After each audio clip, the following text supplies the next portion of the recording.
The Holy Gospel is according to Matthew, the 22nd chapter.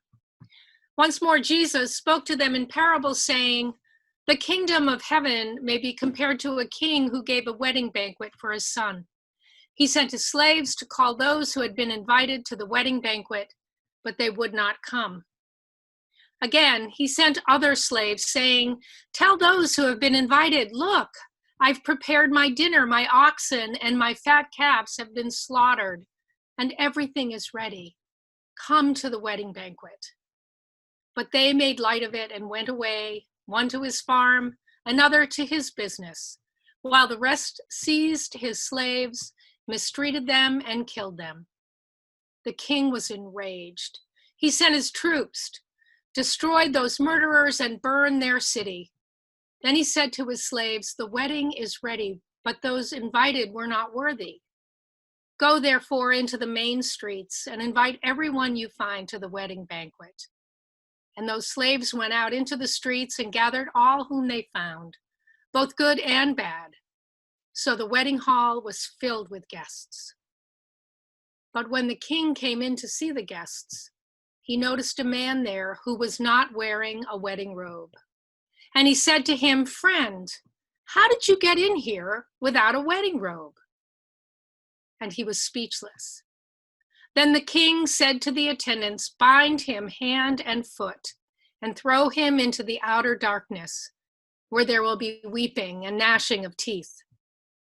For many are called, but few are chosen.'" This is the gospel of our Lord.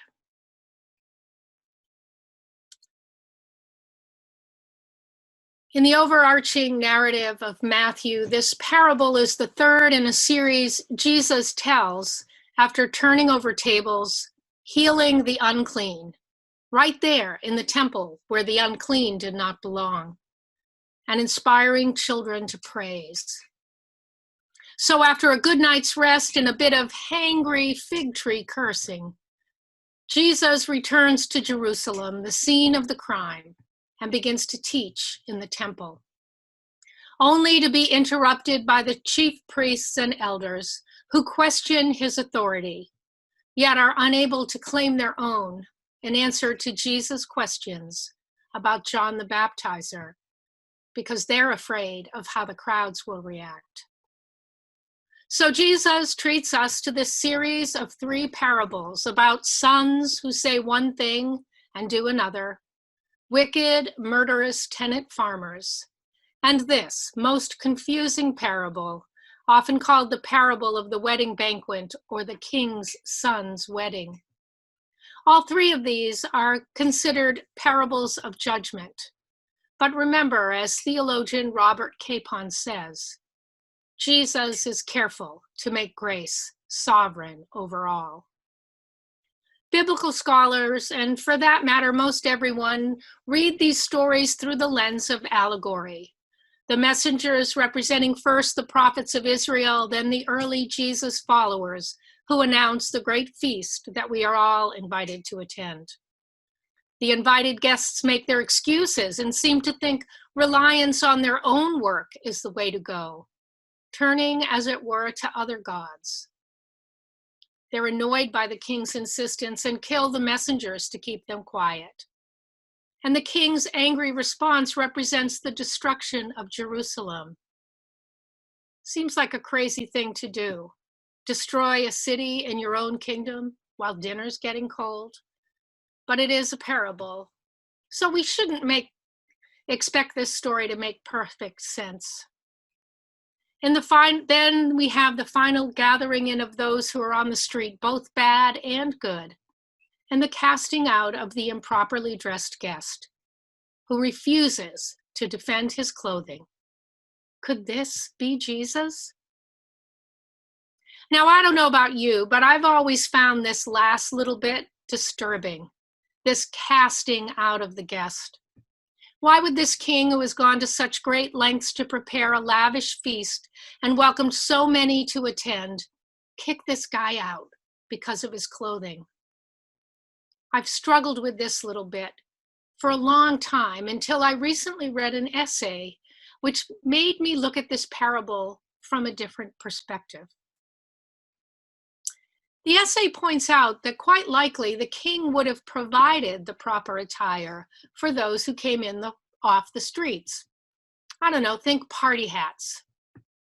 And in his essay, Reading the Parable of the Great Banquet in Prison, Chris Hoax tells of the response of an inmate to this story.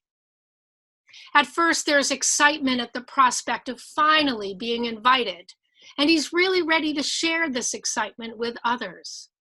But then there is the ending. This incarcerated man is outraged by the actions of the king.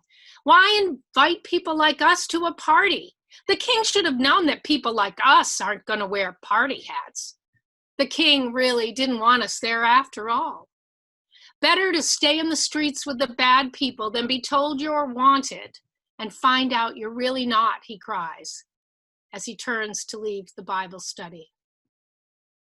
Richard, the wise and angry inmate, has assumed, as we often do, that this guest is one who has been pulled in off the street, one of the bad people, someone that he can identify with. He sees himself in this unwanted guest. In his heart and mind, he feels the hurt and shame that has been heaped on him his entire life by his mother and by systems in our country that oppress people like him. Unwanted from birth, rejected every step of the way, blamed for not pulling himself up by bootstraps that he does not have, forced into making poor choices, someone who has been made to live on the streets because of his poor education, lack of a living wage, someone driven to crime because it was the only place he was able to find community. Excluded from the American dream by the color of his skin and the circumstances of his birth. But what if we, people of power and privilege, who might be quick to see the unwanted guest as one of the bad, like Richard has done, are also wrong about this guest who's thrown out? What if this guest isn't a person who's been pulled in from the streets? What if this guest is one of the first who was invited and refused to come, but like the first son in our other parable has changed their mind? So maybe this guest who refuses to put on that garment doesn't want their fine clothing to be covered. Maybe this is a power play by a person of privilege. Assume then that this guest wants to stand out because of the wealth they have amassed that allows such opulent attire. Assume then that this guest believes they are at the party because they deserve to be there, because of what they have done to amass the power and privilege they flaunt. Assume then that this guest is judging all the other guests. Thus, clothed in what they understand to be garments of their own making, this person struts their stuff around the dance floor, turning their nose up at all of the others. In this scenario, this guest is forgetting the fact that this party is invitation only, and everyone else has also been invited, not just themselves. And this guest really doesn't understand that nobody deserves to be at the party. And don't we often wonder about who else has been invited to the party we've been offered an invitation for? Don't we turn our noses up at those we see as undeserving of that invitation?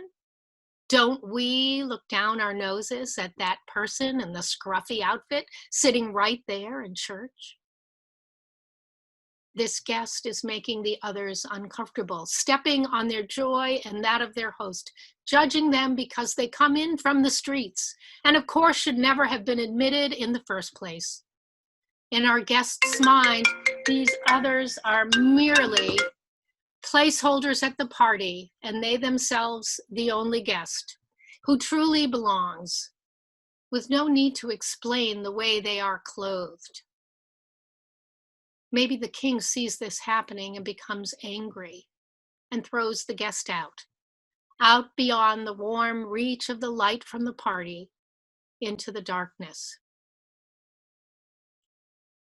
The thing is that the metaphor of clothing is used often in the Bible when the message is about how we must change, about what is expected of us in response to God's gift of grace.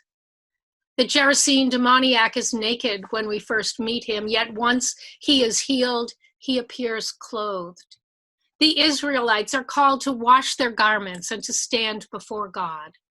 And we sing about putting on the gospel armor. We're all invited to the banquet, no questions asked. All are welcomed and admitted, and we are expected to don the garment that the King desires us to wear, the garment of Christian identity. We can't do anything to deserve the invite to this great feast. But once we're there, we're expected to change into a garment that covers us in Christian love, something of a superhero's cape that empowers us to action in the world. A new identity modeled after Christ, one in which we are inspired to acts of faithful love and justice. And this garment is a great equalizer. No matter who we are or what we have done, we are all asked and able to wear it. This garment covers the nakedness of our own self-aggrandizing pride, covers the nakedness of the sins we have committed, covers the nakedness of our human weakness, covers the naked truth that without Christ, we too are lost to the outer darkness. Don't get me wrong, God treasures each of us just as God has created us. But we all need to change because we are all, each of us in our infinite uniqueness, beloved but flawed human creatures. Paul writes in his letter to the Colossians, "Put on then as God's beloved chosen ones, compassionate hearts, kindness, humility, meekness, and patience, bearing with one another. And above all these, put on love, which binds everything together in perfect harmony." And as Christians, we are accustomed to putting on various garments that cover what we are wearing. Choir robes, baptismal gowns, the palls that cover our caskets. Everyone is invited to God's great wedding feast. You don't need any special clothing to get in. In fact, no one comes with a garment that is sufficient. We come to the feast not because we are perfect or worthy, but because we are invited. Everyone is welcome, but this is a party that changes you. In response to this grace-filled invitation we are given, we are called to change, not our clothing, but our hearts, to respond with loving action in the world, to put on Christ, and to live lives that echo his life of loving service. Sure, sometimes that cape will slip off our shoulders and drop to the floor. But we can shake it out and put it back on and continue to respond with acts of love and justice. Because the invitation is open. God's grace is endless. And at this party, the meal's the thing. A great banquet lovingly prepared and presented by one who swallows up death forever, wipes away all tears and disgrace, and rescues us, extending hands to us in welcome. Each and every one of us. There is plenty and to spare at God's table of grace. There will always be those who refuse the invitation and make excuses, thinking the things that they do are more important and even enough to get them through the door when they finally decide the time is right. And God will keep inviting them, keep inviting us, and handing us our party clothes.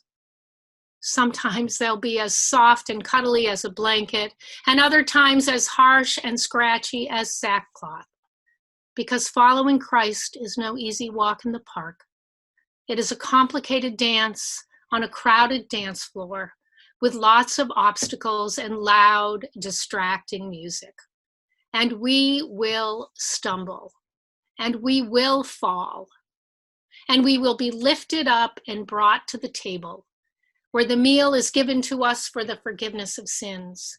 And we will feast together at this table, where we are changed and saved. And from this table, we are sent out into the world to share that abundance with our neighbor, both the good and the bad. So, have a seat at the table. Share in the meal. Put on your dancing shoes and grab your party hat. Wrap the cape of God's love around your shoulders and go out dancing the dance of justice and love, following Christ's lead. Amen.